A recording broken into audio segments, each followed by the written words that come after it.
Olá! Você já se perguntou como os privilégios da branquitude refletem nas universidades federais? Pois é, esse é um dos questionamentos do livro Branquitude e os Privilégios de Raça no Ensino Superior, obra de autoria de Adelina Barbosa Nunes, que é psicóloga e pesquisadora. O livro é uma adaptação de sua pesquisa realizada no programa de pós-graduação em Educação da Universidade Federal de Ouro Preto. Eu conversei com a autora e ela deu mais detalhes desse trabalho pra gente. Vamos conferir. Quando eu pensei em fazer a pesquisa de mestrado, eu estava, na verdade, mais inclinada a pensar as relações raciais na educação básica, pensando no mal-estar docente, que é uma categoria também de pesquisa muito interessante para o campo da psicologia e educação, que eu sou psicóloga de formação, né? Mas meus primeiros semanas e meses assim, de aula na universidade, eu fui pega por questões que foram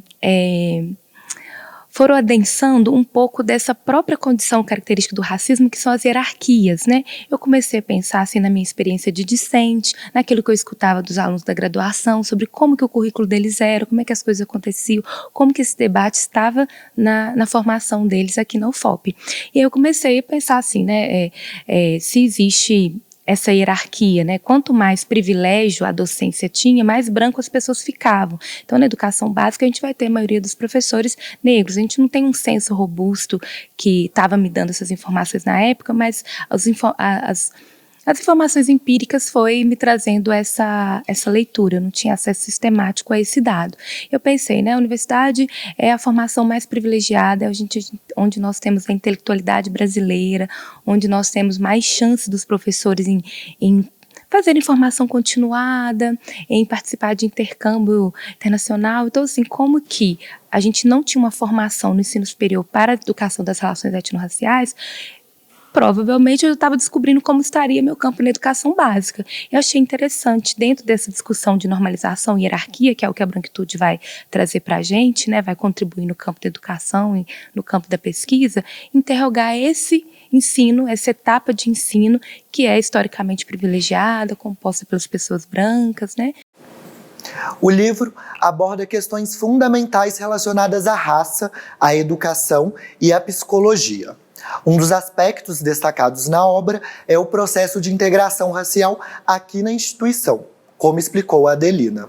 Já que a gente vive, então, né, uma democracia racial, esse mito da democracia racial, eu quis, então, desde a fundação da UFOP em 1969 até 2019, janeiro, quando eu tive acesso aos dados, eu fui classificando por classe, por gênero, né, e raça, como que as pessoas negras ingressaram no ensino superior como docentes. Os estudos da branquitude vão fazer isso, vão ajudar a gente a pensar que a gente estudar, pesquisar as relações raciais não é só estudar as populações negras, é pensar também como que a população branca é afetada pelo racismo, e eles são afetados pelos privilégios que recebem dessa hierarquia, né? Privilégios simbólicos e materiais. E aí eu vou fazendo esse desenho, tentando inclusive pensar, quando aparece a política afirmativa dos docentes, de reservas de vagas para docentes no magistério do ensino superior, se isso tem impacto, se não tem, se o período mais progressista do país, se isso aumenta a quantidade, o aumento de vagas, isso não foi efeito substancial. As hierarquias permaneceram mais ou menos estáveis ao longo dessas décadas, mas uma coisa também que a gente não pode deixar de considerar, que ao longo do tempo, essa pergunta, cor ou raça, ou como que as pessoas se declararam, isso vai sendo construído histórico e socialmente. Só fazendo uma educação para as relações étnico-raciais, só a gente discutindo esses preenchimentos nos dados censitários, só a gente fazendo uma política de educação da população sobre esse tema, que a gente vai conseguir, de fato, monitorar. Um outro problema de não ter essa política de olhar para esses dados é a gente saber a efetividade da lei. Então, a gente tinha uma lei, 2012, que era para integrar o professor. Se a gente não sabia quanto que estava antes, como é que a gente vai saber o efeito dessa política, né? A Adelina ainda pontuou os principais desafios que os docentes vão enfrentar em relação ao racismo dentro das universidades. Confira. Pensaria que o principal desafio é a própria branquitude, né? Então eu penso que a ideia, né, de uma neutralidade, de uma superioridade estética, isso tudo são algumas referências que eu uso para que caracterizam a branquitude, que eu vou tentando na análise, do discurso, na narrativa dos professores, materializar, né, o significado que esses elementos estão trazendo e me dando pistas que isso são reflexos da branquitude. Eles pensam isso porque eles foram forjados nesse processo, né, de hierarquia das raças, que pensa os modelos de aprendizado, de intelectualidade, ou a neutralidade, de uma suposta neutralidade. A autora também falou sobre como o livro pode contribuir na discussão racial dentro das universidades e sobre o papel da UFOP para a realização do trabalho. Acredito que ele traga elementos teóricos, conceituais, mas também experiências narrativas de sujeitos que ajudam a gente nessa reflexão, como se produzisse um convite, né, às pessoas que se interessam ou estão abertas para serem afetadas por esse conteúdo, né? E aí, a partir dessa leitura, as pessoas vão encontrar reflexões, ideias. Nós, na nossa existência, aquilo que a gente mais produz são significados, são sentidos.